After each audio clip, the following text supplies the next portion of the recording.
நகரம் டிவி நேயர்கள் அனைவருக்கும் வணக்கம். புதுக்கோட்டை மாவட்டத்தில் தொடர்ந்து 10 காலமாக பணி செய்து வருகிற சங்கரலட்சுமி அவர்கள் எந்த விதமான ஊழல் முறைகேடு சம்பந்தப்பட்ட கோரிக்கை மனுகள் எது வந்தாலும் எந்த விதமான நடவடிக்கையும் எடுக்கப்படுவது இல்லை. அதுபோல முதன்மை செயலாளராக இருக்கக்கூடிய தட்சணாமூர்த்தி அவர்களும் சரி, சங்கரலிங்கம் அவர்களும் சரி, ஒரு புகார் மனு செல்கிறது என்று சொன்னால் அதை எந்த விதமான நடவடிக்கையும் எடுக்கிறதில்லை. நம்ம பொன்னமராவதி பகுதியிலிருந்து, ஆலங்குடி பகுதியிலிருந்து, விராலிமலை பகுதியில், இந்த பகுதிகளெல்லாம் கடலைகள் இறக்குமதி செய்யப்பட்டாலும் செய்யப்படுவது இல்லை. ஒருவேளை அப்படி செய்யப்பட்டாலும் அன்று இரவே அல்லது மறுநாள் இரவே அந்த கடலைகள் எல்லாம், விதைக்கடலைகள் எல்லாம் கொள்ளைப்புற வழியாக தனியார் செக் ஆற்ற நிறுவனத்திற்கு அனுப்பிடுறாங்க. அப்ப எந்த அளவுக்கு மோசடி நடந்திருக்கு அப்படிங்கிறத பாருங்க. நம்ம ஏற்கனவே வெளியிட்டிருந்தோம். விராலிமலை பகுதியில் மணிகண்டன் உதவி இயக்குநராக இருக்கக்கூடிய பகுதியில் நீர்ப்பழனி டெப்போவில் கார்த்திகேயன் அவர்கள் மூலமாக பல வில்லங்கமான சில விஷயங்கள்லாம் நடந்திருக்கு. அதில் நடவடிக்கை எடுக்க வேண்டிய பொறுப்பு யாருடைய பொறுப்பு? சரி, நம்ம ஒரு செய்தியாக வெளியிடுறோம். நம்ம ஒரு விவசாய சங்கம், மலைக்கோட்டை விவசாய சங்கம்னு வச்சுருக்கோம். அந்த விவசாய சங்கம் சார்பாக தான் நம்ம மனுவே அனுப்புகிறோம், செய்தியும் போடுறோம்.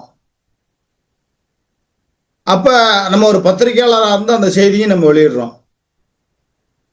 10 ஆண்டு காலமாக ஒரே மாவட்டத்தில் பணி செய்து சாதனை புரிந்து தேர்தலுக்கு பிறகு இந்த தேர்தல் நடக்கும் போது 2026 சட்டமன்ற தேர்தல், அதுக்கு பிறகு அதுக்குள்ளேயாவது இவங்களை வேற பக்கம் மாத்தணும்ல, அதையும் மாத்துறதில்ல. போய் ஆளுங்கட்சிக்காரவங்க சப்போர்ட்ல நம்ம எவ்வளோ ஊழல் முறைகேடு செஞ்சாலும் நம்மளை ஆளுங்கட்சிக்காரவங்க காப்பாற்றுவாங்க அப்படின்னு நினச்சிக்கிட்டு சங்கரலட்சுமி அவர்கள் ஆளுங்கட்சியில் உள்ளவங்களையா பிடிச்சி, ஏங்க புதுக்கோட்டை மாவட்டத்திலே தான் இருப்பீங்களா? அரியலூர் மாவட்டத்துக்கு போக மாட்டீங்களா? திருச்சி மாவட்டத்துக்கு வர மாட்டீங்களா? சிவகங்கை மாவட்டத்துக்கு வர மாட்டீங்களா? புதுக்கோட்டை மாவட்டத்தில் நல்லா ஊழல் செய்யலாம், கோடிக்கணக்கில் சொத்து சேர்க்கலாங்கிற ஒரு எண்ணத்தில் புதுக்கோட்டை மாவட்டத்திலே தொடர்ந்து 10 ஆண்டு காலமாக அடுத்தடுத்த பதவி இருக்கு போனாலும் ஒரே மாவட்டத்தில் இருக்கணுங்கிற அவசியம் என்ன இருக்கு? உங்களுக்கு என்ன புதுக்கோட்டை என்ன குத்தகை எழுதி கொடுத்துருக்குதா என்ன? ஒரே மாவட்டத்தில் ஏங்க குத்தகை எழுதி கொடுத்தது மாதிரி இருக்கீங்க? விராலிமலை வட்டாரத்தில் மணிகண்டன் ஆதரவுல, கார்த்திகேயன் ஆதரவுல போலியான ஆவணங்கள், விதைக்கடலை சம்பந்தப்பட்ட விஷயங்களுக்கு போலியான ஆவணங்கள் தயார் பண்றாங்க. ஒரு தற்காலிக பணியாளரை மாவட்ட ஆட்சியருடைய அனுமதி இல்லாம, சங்கரலட்சுமியோட அனுமதி இல்லாம நியமனம் பண்ணியிருக்காங்க. அது நியமனம்னே சொல்ல முடியாது. அங்க இருக்கக்கூடிய ஆவணங்கள்லாம் திருடு போச்சுன்னா அந்த நபர் பொறுப்பாவாரா? அரசாங்க அதிகாரி தானங்க அங்க இருக்கணும். தற்காலிக பணியாளரை எந்த அடிப்படையில் நீங்க நியமனம் பண்ணீங்க அப்படிங்கிற ஒரு கேள்வி இருக்கு. விராலிமலைங்கிறது விராலிமலை சட்டமன்ற தொகுதி. அந்த பகுதியில் இருக்கக்கூடிய அதிமுகவினரும் இதை கேட்பதில்லை. அப்ப திமுக அதிமுக 2 கட்சியுமே மக்களுடைய வரி பணத்துல சம்பளம் வாங்குற அந்த அதிகாரிகளை பத்தி கேள்வி கேட்கறது இல்லை. அப்ப ஊழல் முறைகேடுகள் ஆறாக கடலாக பெருகி ஓடிக்கொண்டு இருக்கிறது புதுக்கோட்டை மாவட்டத்தில். முக்கியமாக வேளாண்மை துறையில அதிக அளவுக்கு ஊழல் நடக்கக்கூடிய ஒரே துறை புதுக்கோட்டை மாவட்டத்தில் வேளாண்மை துறை தான். அதுவும் சங்கரலட்சுமி தலைமையில தான் அவ்வளோ பெரிய ஊழல் முறைகேடு நடக்குது. தடுக்கக்கூடிய பொறுப்புல இருக்கக்கூடிய இடத்துல யார் இருக்கிறது? தட்சிணாமூர்த்தி இருக்கார். தட்சிணாமூர்த்தியும் நடவடிக்கை எடுக்கிறது இல்லை, சங்கரலிங்கமும் நடவடிக்கை எடுக்கிறது இல்லை. நேர்மையா நடவடிக்கை எடுக்கணும்னு நினைக்கிற முருகேஷ் இயக்குனர் அவர்கள் மீதும் களங்கத்தை ஏற்படுத்துறது. நல்ல மனுஷன், நேர்மையான மனுஷன், சமயமூர்த்தி சகாயம் மாதிரி நேர்மையான அதிகாரியா இருக்காங்க.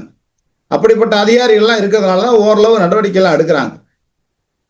இப்ப நம்ம சங்கரலட்சுமி அவர்கள் ஊழல் முறைகேடு செய்திருக்கிறார் மற்றும் அரசுக்கு பொருளாதார இழப்பை ஏற்படுத்தி இருக்கிறார் அப்படின்னு சொல்லி நாம 11/2/2026 அந்த காலகட்டத்தில் நம்ம விஜிலன்ஸுக்கு மனு அனுப்புறோம். சென்னை 16க்கு ராமதாஸுங்கிற for superintendent of police general rank அந்த லெவலில் இருக்கிறவங்க ஒரு கையெழுத்து போட்டு இந்த மனு சேப்பாக்கத்திற்கு மாற்றம் செய்யப்படுகிறது. சரி, சேப்பாற்றத்துக்கு மாற்றம் செய்யப்படுகிறது அப்படின்னா ஐயா ராமதாஸ் ஐயா அவர்கள் நடவடிக்கை எடுக்கிறதுக்கு உத்தரவு விடணும்.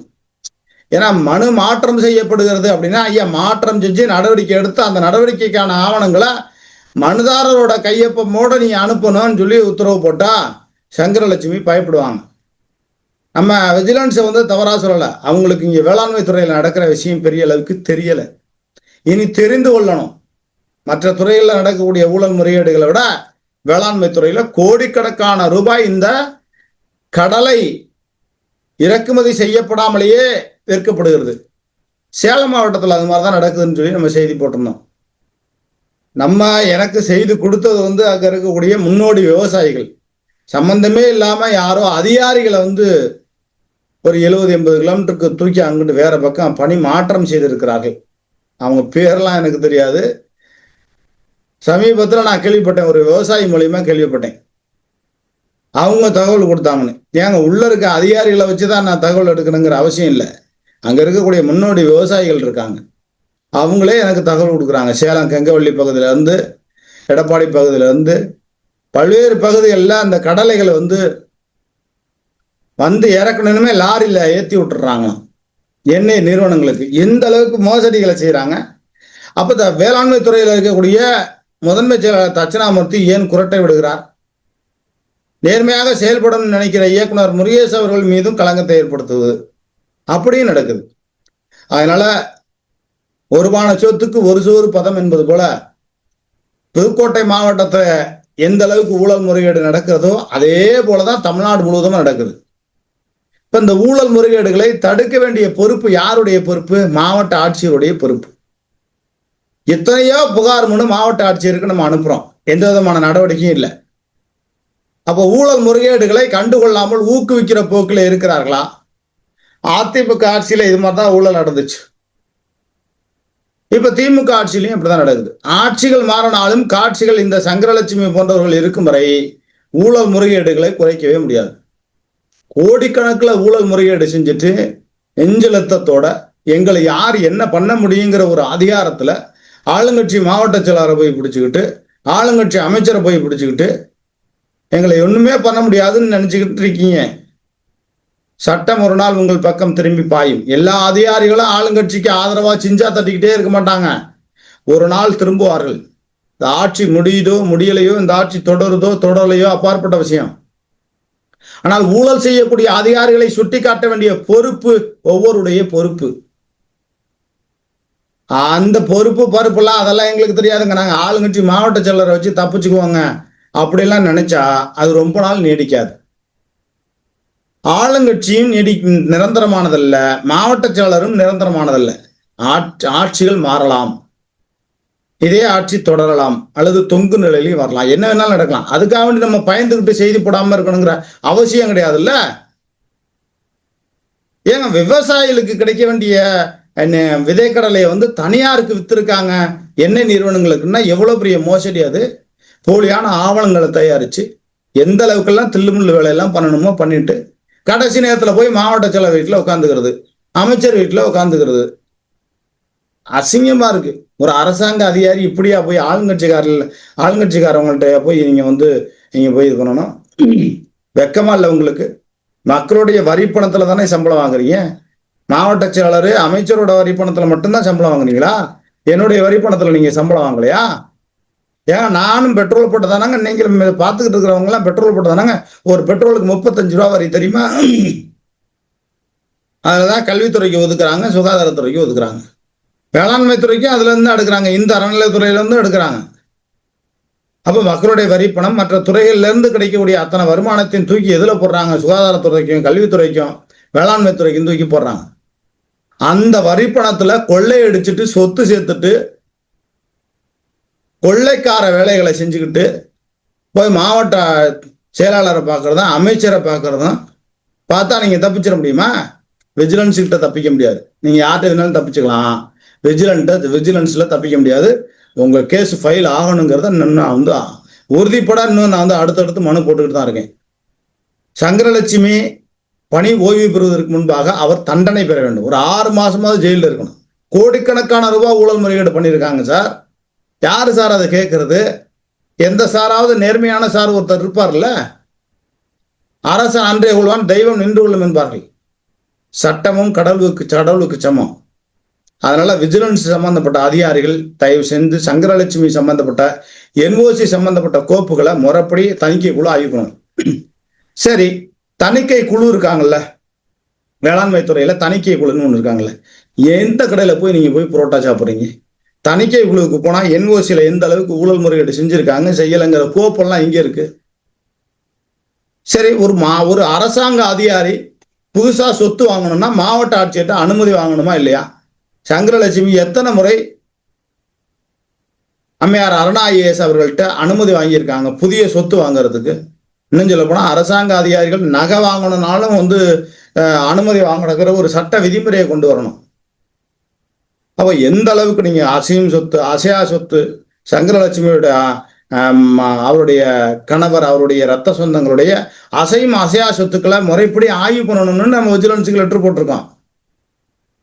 அதுல ஒரு குறிப்பு, மனுதாரரை விசாரணை நிலையத்துக்குள்ள கொண்டு வரக்கூடாது. சங்கரலட்சுமிக்கு ஆளுங்கட்சியோட ஆதரவு நிறைய இருக்கு.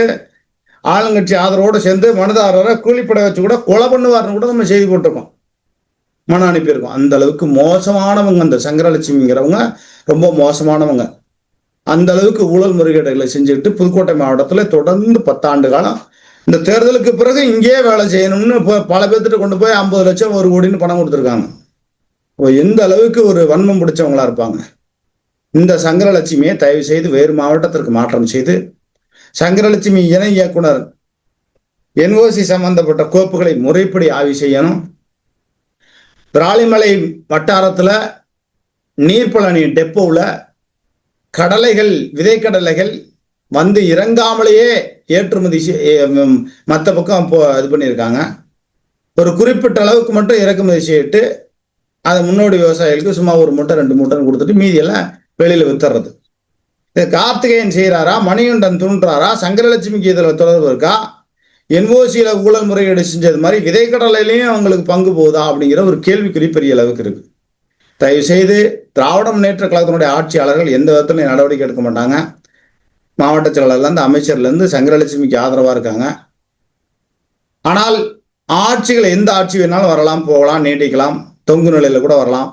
ஆனால் மக்களுடைய வரி பணத்திலே கொள்ளையடித்து கொண்டு மக்களுடைய திட்டங்களுக்கு வரக்கூடிய விதைக்கடலை இன்னும் வரக்கூடிய அனைத்து திட்டங்களையும் கொள்ளையடித்து கொண்டிருக்கின்ற இந்த கொள்ளைக்கார கும்பலுக்கு முடிவு கட்ட வேண்டிய பொறுப்பு முதன்மை செயலாளர் தட்சிணாமூர்த்தியோட பொறுப்பு. முதன்மை செயலாளர் தட்சிணாமூர்த்தி ஊழலுக்கு துணை போகிறார். ஐஏஎஸ் அவருடைய சொத்து மதிப்பை ஆய்வு பண்ணணும். அவர் என்ன நேர்மையானவரா? ஒரு ஐஏஎஸ் அதிகாரி எப்படி நேர்மையா இருக்கணும்? ஒரு 20 ஆண்டு காலத்திற்கு முன்பாக ஒரு கலெக்டர் ஊருக்குள்ள வந்தாங்கன்னா, ஐயோ சாமி கடவுளே, நீங்க தாப்பா எங்களுக்கு வழிவிடணும் பாங்க, எங்களுக்கு நல்லது செய்யணும் பாங்க. இப்ப கலெக்டர்லாம் அப்படியா இருக்காங்க? அனைத்து துறைகளிலும் கமிஷன். அதுபோலதான் அவரும் கலெக்டரா இருந்தவர் தான் ஒரு ஐஏஎஸ் அதிகாரி தான், ஒரு முதன்மை செயலாளர். எப்படியா இருக்கிறது? ஊழல்வாதிகளை காப்பாற்றி விடுறது தான் உங்களுடைய வேலையா? விரைவிலே முதன்மை செயலாளர் தட்சிணாமூர்த்தியை கண்டிச்சு ஒரு தர்ணா போராட்டம் நடத்த போறோம் மலைக்கோட்டை விவசாயிகள் சங்கம் சார்பா. நடக்குதா இல்லையான்னு பாருங்க. சங்கரலட்சுமி வேற மாவட்டத்துக்கு நீங்க மாத்தலைன்னா நிச்சயமாக வேளாண்மை துறை அலுவலகத்தின் முன்பாக ஒரு தர்ணா போராட்டம் நடத்தப்படும்.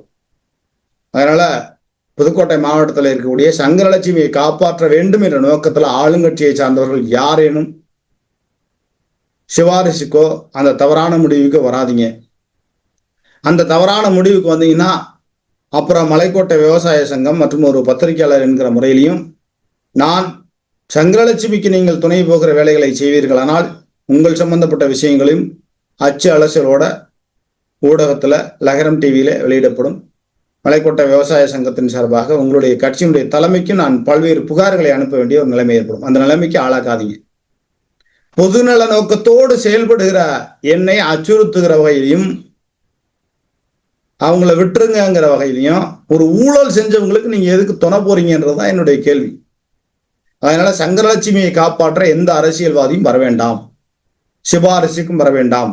அந்த செய்தியை நிப்பாட்டி வைங்க, எந்த செய்தியை நிப்பாட்டி வைங்க. யாருக்கும் ரங்கராஜ் பாலண்டார் பயப்படுற ஆளு கிடையாது, யாருக்கும் லகரம் டிவி பயப்படுறது கிடையவே கிடையாது. அதனால சங்கரலட்சுமியை காப்பாற்றுகிற நோக்கத்தில் யாரும் ஆளுங்கட்சியை சார்ந்தவர்கள் யாரும் வர வேண்டாம். சங்கரலட்சுமி புதுக்கோட்டை மாவட்டத்திலிருந்து அடுத்த பக்கம் மாத்தியே ஆகணும். இல்லைன்னா எல்லா வகையிலையும் இன்னும் என்னென்ன வகையில ஆத்மாவில் என்ன ஊழல் நடக்குது தெரியுமா? டூர் கூட்டுட்டு போறேங்கிற வகையில எல்லா வகையிலையும் கமிஷன் 1 ரூபா ரூபா காசா இருந்தாலும் கமிஷன் அதில் 10 பைசா சங்கரலட்சுமிக்கு போயாகணும். அப்படிப்பட்ட ஊழல் முறைகேடுகள் செய்து சொத்து சேர்த்திருக்கிற இந்த ஊழல் ராணியாக இருக்கக்கூடிய சங்கரலட்சுமி வேறு மாவட்டத்திற்கு மாற்றம் செய்ய வேண்டும். அவரை திருச்சி மாவட்டத்திற்கு மாற்றம் செய்யுமாறு இங்க இருக்கக்கூடிய விவசாயிகள் கேட்கிறாங்க. இங்க அது மாதிரி ஊழல் செய்ய முடியாதுல்ல. இங்க நிறைய விவசாய சங்கம்லாம் நேர்மையா இருக்காங்க அப்படின்னு நான் நினைக்கிறேன். என்ன அதனால வேற வேற மாவட்டத்துக்கு சங்கரலட்சுமியை மாற்றணும். முக்கியமா விராலிமலை வட்டாரத்துல இந்த விதைக்கடலை முன்னோடி விவசாயிகளுக்கு கொடுக்காம வெளியில கள்ளத்தனமா கொடுத்ததுனாலதான் இவ்வளவு பிரச்சனை ஆரம்பமாகுது. அப்போ இதனையெல்லாம் தடுக்கக்கூடிய வேலைகளை சங்கரலட்சுமி ஒருபோதும் செய்யவில்லை. மாவட்ட ஆட்சியர் அம்மையார் அருணா ஐஏஎஸ் அவர்கள் நடவடிக்கை எடுக்கவே மாட்டார். கண்டிப்பா நடவடிக்கை எடுக்க மாட்டார். அவர் எடுக்கணும்னு என்ன அவசியம் என்ன இருக்கு? அவர் என்ன மக்கள் வரி பணத்துல சம்பளம் வாங்குறார் கலெக்டர்? இல்ல, அவர் மக்கள் வரி பணத்துல சம்பளம் வாங்குறார் வங்கல். அப்படிதான் அவங்களுக்கு நினைப்பு. அரசாங்க அதிகாரிகளுக்கு பல பேத்துக்கு என்ன நினைப்பு? நம்ம என்ன மக்களுக்கு என்ன, நம்ம என்ன தொண்டுலியம் செய்ய வந்திருக்கோமா? ஆமா, நீங்க தொண்டுலியம் தான் செய்ய வந்திருக்கீங்க. மக்களுக்கு சேவை செய்யணும். மக்களுடைய வரி பணத்துல சம்பளம் வாங்குறீங்கல்ல. அப்ப சங்கரலட்சுமி மீது நடவடிக்கை எடுக்கணும்ல. என்ஓசியில் எவ்வளவு ஊழல் முறைகேடு செஞ்சிருக்காங்க, எத்தனை புகார் மனு அனுப்பியிருக்கேன் விவசாய சங்கம் சார்பா. முதல்ல விராலிமலை வட்டாரத்துல இந்த விதைக்கடலை எந்த அளவுக்கு இறங்கி இருக்கு, எந்த அளவுக்கு விவசாயிகளுக்கு கொடுத்துருக்காங்க. திடீர் ஆய்வுக்கு சங்கரலட்சுமியும் போறதில்ல, செல்வியும் போறதில்ல, யாரும் போறதில்லைங்க. விவசாயிகளை எக்கேடு கட்டு போனா என்ன அப்படிங்கிற லெவல்ல தான் இந்த வேளாண்மை துறை இருக்கிறது. அதுவும் எம்ஆர்கே பன்னீர்செல்வம் இருக்கக்கூடிய இந்த துறைகள்ல ஐயோ ஊழல் முறைகேடுகளுக்கு பஞ்சமே இல்லை. நான் இன்னொரு கேள்வியும் நான் ஆளுங்கட்சிக்காரவங்கள்ட்டையும் கேட்கிறேன், எதிர்கட்சிக்காரவங்கள்ட்டையும் கேட்கிறேன், அனைத்து கட்சிக்காரவங்கள்ட்டையும் கேட்கிறேன். அதிமுக ஆட்சியிலையும் துரைக்கண்ணு வேளாண்மை துறை அமைச்சராக இருக்கும்போது இதை விட பன்மடங்கு ஊழல் நடந்துச்சு. அவர் வன்னியர். இப்ப திமுக ஆட்சியில எம்ஆர்கே பன்னீர்செல்வம் அவரும் வன்னியர். ஏங்க வன்னியருக்கே கொடுக்குறீங்க? வேற தமிழ்குடி சாதியில வேற யாருக்குமே முத்திரையருக்கோ, முக்குளத்தூருக்கோ, கோணாருக்கோ, வெள்ளாளருக்கோ, தேவேந்திரருக்கோ யாருக்குமே அந்த தகுதி இல்லையா? வேற யாருக்காவது கொடுங்க. அடுத்த ஆட்சி எந்த ஆட்சி வந்தாலும், திமுக ஆட்சி வந்தாலும் சரி, திமுக ஆட்சி தொங்கு நிலையில வந்தாலும் சரி, அல்லது கூட்டணி ஆட்சி வந்தாலும் சரி, எந்த ஆட்சியோ நம்ம வாழ்ந்துதானே ஆகணும். இந்த ஜென்மங்கள்ட்டெல்லாம் இப்படிப்பட்ட ஊழல் முறையீடு செய்யற சங்கரலட்சுமி ஜென்மங்கள்ட்டெல்லாம் நம்ம இருந்து காலந்தள்ளி தானே ஆகணும். அப்ப அடுத்த முறை எந்த ஆட்சி வந்தாலும் வேளாண்மை துறை அமைச்சராக ஒரு முக்குளத்தூருக்கோ, முத்திரையருக்கோ, வேற தமிழ்குடி சாதிகளுக்கு யாருக்கு இருந்தாலும் கொடுக்கணும் அப்படிங்கிறதையும் கேட்டுக்கிறோம். விராலிமலை வட்டாரத்துல கடலைகள், நீர்ப்புலனி பகுதியில் விதை கடலைகள் எப்படி வந்தது, எப்படி மாயமாய் போனது, அந்த ஆவணங்களை முறைப்படி ஆய்வு செய்ய வேண்டும்.